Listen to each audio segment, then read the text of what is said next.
Hello, this is Nana Korea, and today I start a 30-day journey praying for my husband. True story. This book saved my marriage.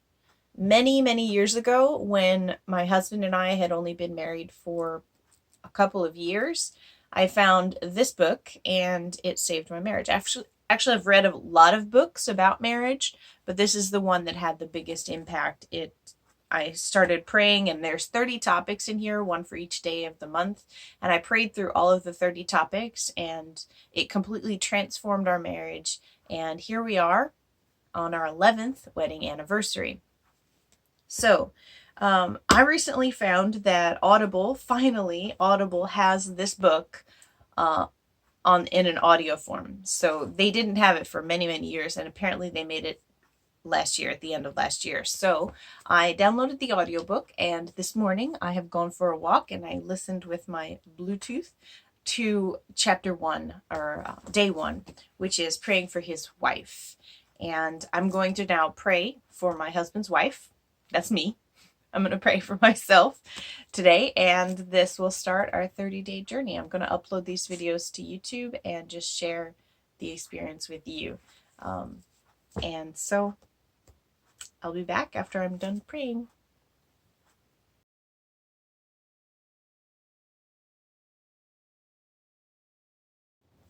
Okay, so day one is praying for his wife, and each day it talks about the prayer topic for that day, and then it has a little sample prayer in a box like this. And at the end, after the prayer, it's got these, they're called power tools. They're just Bible verses to pray through at the end.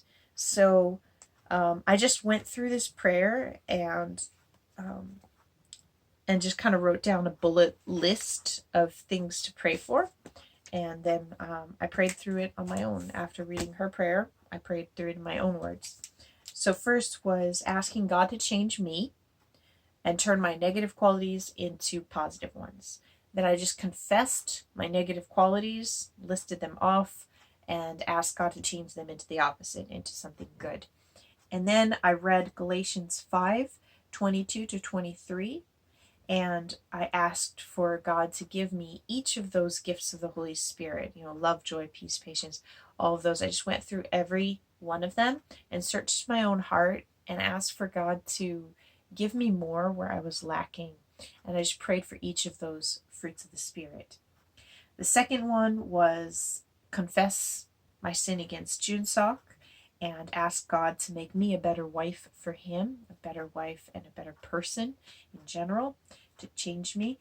And then the third was to lay down my expectations for my husband, because we often come to marriage expecting our husbands to be this kind of like perfect person that completes us, and that's what God's supposed to do, not our husband. So I just confessed my expectations and I just put them down, and I asked God to make me lean on God instead of my husband to fulfill my deep emotional needs that I have.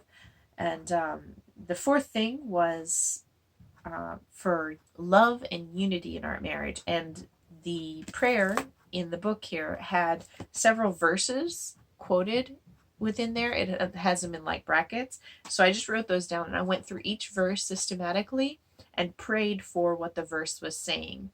And those verses are Amos 3:3, Romans 15:5, Romans 14:19, 1 Corinthians 1:10.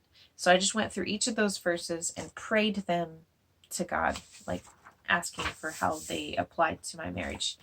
Where are we at? Number 5. The fifth thing was asking to be closer to God and closer to each other.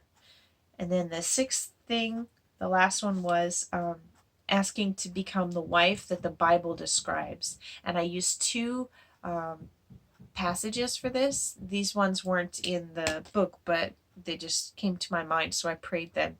The first was Genesis chapter 2, verses 20-24, where God makes the woman as a helper for the man. And it doesn't mean that women are less than men. A lot of people misunderstand that. It just means that we are supposed to be a support and a help to them. And a lot of times I find that I'm not. I'm kind of the opposite. I kind of make things harder for him. So I prayed for that I would be a helper for him, a support, and I would make life easier for him and not more difficult.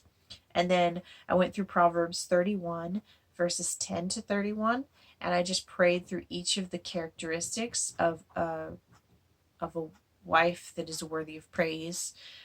So I just prayed through all those things: being trustworthy, dedicated, hardworking, managing finances well, strong, healthy, kind, giving, dressing nicely, taking care of how I look, good, building a good reputation for him, and being a wise and kind teacher, which I thought especially appropriate since I am a teacher. That's my job. So then finally, I went through the prayer tools at the end of the prayer, and I just prayed through each of the prayer tools to finish the prayer. So those were Mark 11:24 to 25, Ephesians 4:32, Matthew 7:7 and 8, Proverbs 24:3 and 4, and Galatians 6:9. So that's it. That's what I prayed for day 1, and I'll see you again tomorrow for day 2. Bye.